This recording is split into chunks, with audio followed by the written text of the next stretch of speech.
So you're about to hear a fantastic story, a journey from Jamaica through Brixton, to Dragon's Den to Hackney. What an amazing journey. And along the way, I'm sure we're going to hear about music and football and food. I mean, three of the most important things in life, really. So, without further ado, I would like you to give a really big, warm, Hackney welcome to Mr. Levi Roots. Thank you.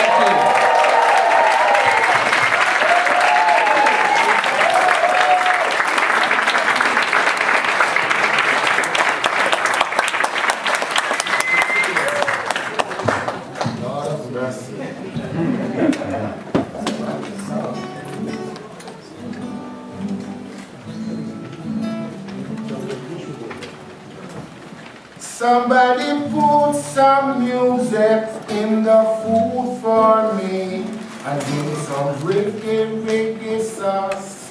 Hot reggae, reggae sauce. It's so nice, I had to name it twice. I call it reggae, reggae sauce. Hot reggae, reggae sauce. So nice with your fried chicken. Make burgers, finger licking. On your barbecue and your drumsticks, just put some reggae, reggae sauce on your dish. So nice with fish and chips. And in a vegetarian dish, as a marinade or as a deep fry, but blessy reggae, reggae sauce, nice up your reggae, reggae sauce. Hot reggae, reggae sauce. It's so nice, I have to name it twice. I call it reggae, reggae sauce. Hot reggae, reggae sauce. You can eat it with some crackers, steamed down with 2 fat snappers, some okra and some spinners, swimming in some coconut juice. In Jamaica's national dish. In the ackee and in the saltfish. You can have it with what you wish. In a Chinese, Japanese, everything well. Chris. Reggae sauce. Hot reggae, reggae sauce. It's so nice, I had to name it twice. I call it reggae, reggae sauce. Hot reggae, reggae sauce.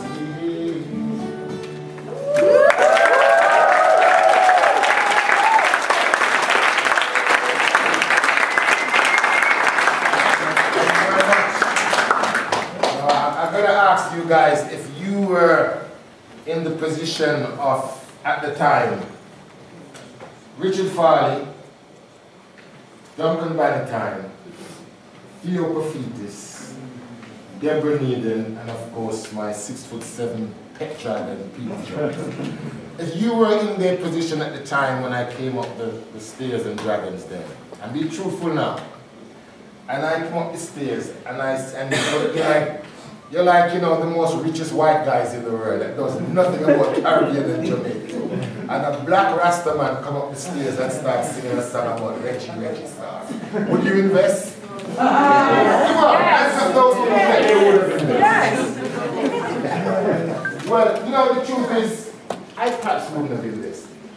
If I was Peter Jones looking like Peter as he is, and Duncan and Theo and all of them, and somebody comes up totally out of the blue of what the show is about. Because you've got to remember, Dragon's Den had been going a while before I came up, right? And these dragons are so used to people coming up the stairs with the usual thing. You come up in a nice suit, you've got your business plan, and you stand there and you make your pitch. And of course, you're pretending to be somebody else. Yes. Because they expect you to pretend to be the finished product. They expect you to have the numbers right. They expect you to be ready, and of course they expect the product to be investable. So when I came up the stairs with none of that, I came up the stairs and all I had really was passion. That was it. I never had a business plan, as you saw and as you heard. I had my passion as a Jamaican that sings reggae music and had a great sauce. Yay! And had a great sauce that was proven at the Nottingham Carnival. Now that was it. Now Peter Jones and Duncan and the rest, I've never seen anybody like me, perhaps, you know.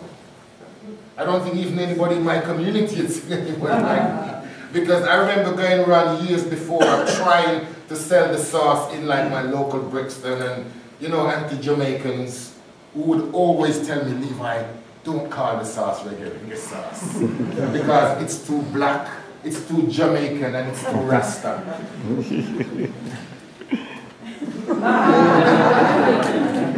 That's what I thought, you know what I'm saying? I thought, but that's not me, you understand? Black, Jamaican, and a Rasta, and I really want this to be about me. So I come up Dragons Den as me. I didn't come up there pretending to be the finished product and saying to the Dragons, you know, my business plan is kosher tight and everything. I went seeking for the Dragons' help. So I suppose the first kind of lesson that I want to sort of show you about how I did it was about honesty. Yeah. It may seem one that most people wouldn't have chosen. But that's the one that I choose first to say that. That's my first top tip. It's about honesty. And not about just honesty in business. Honesty about yourself. We all know what Shakespeare said. You have to be what? I didn't know Shakespeare.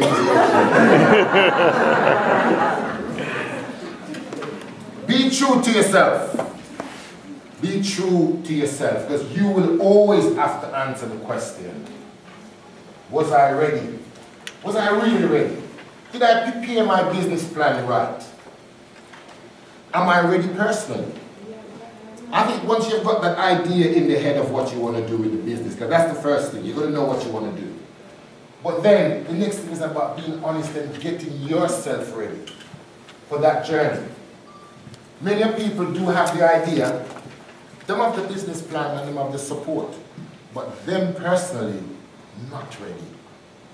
The Dragons are always looking for people that are ready. And I say that because I had two investors invested on the show, in Peter Jones and Richard Farley.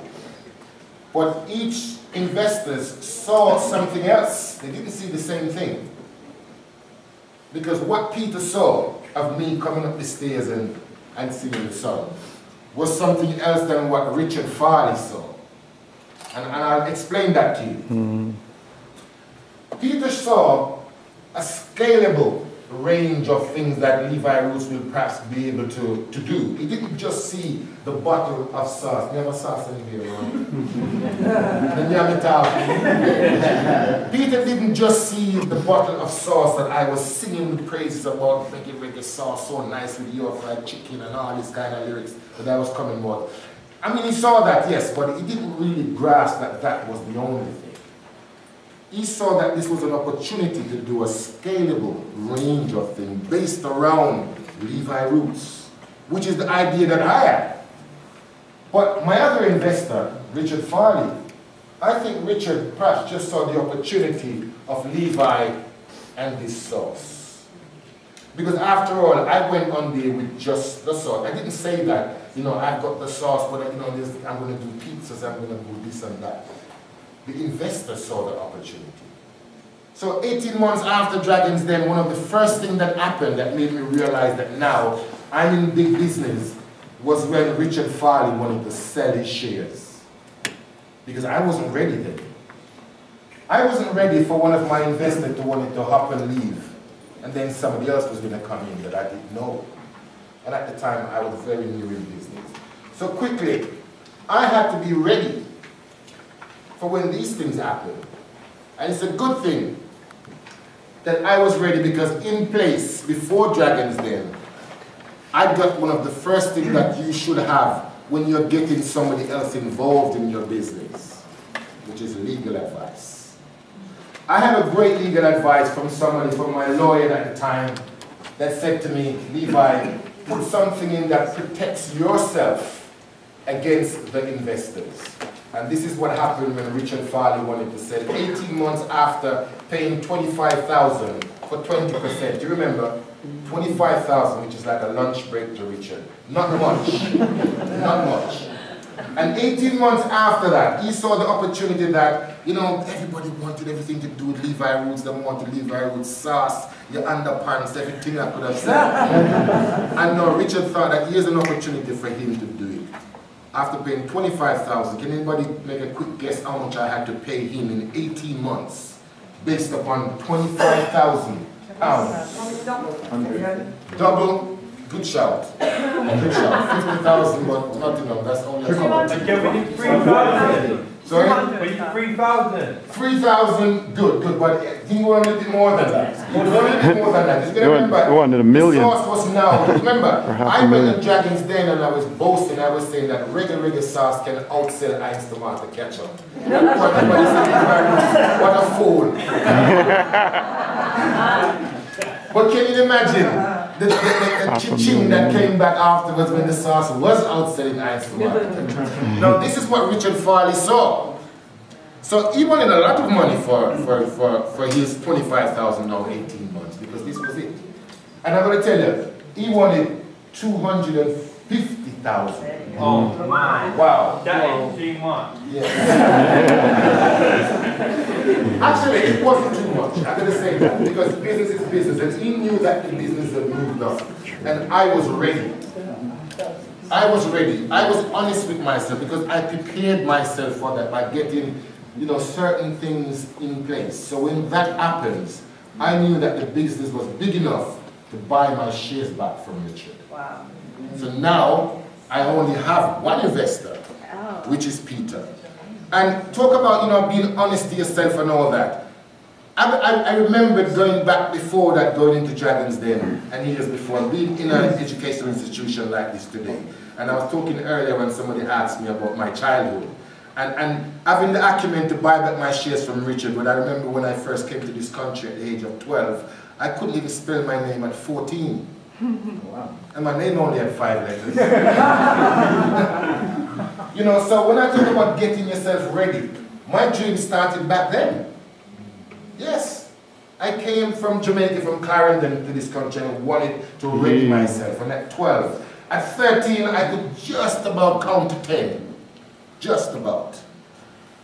But at 16, when I left school, I wanted it. I really wanted it. My first job was as an engineer.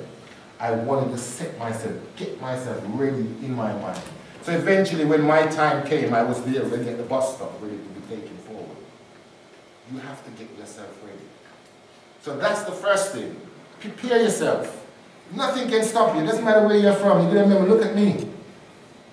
I'm not the quintessential type of person that has a business worth 60 million pounds. Come on. I'm not the type of person now. But I remember years ago when I used to walk in the banks in Brixton with my guitar, Lord of mercy, looking for investment and going into Barclays.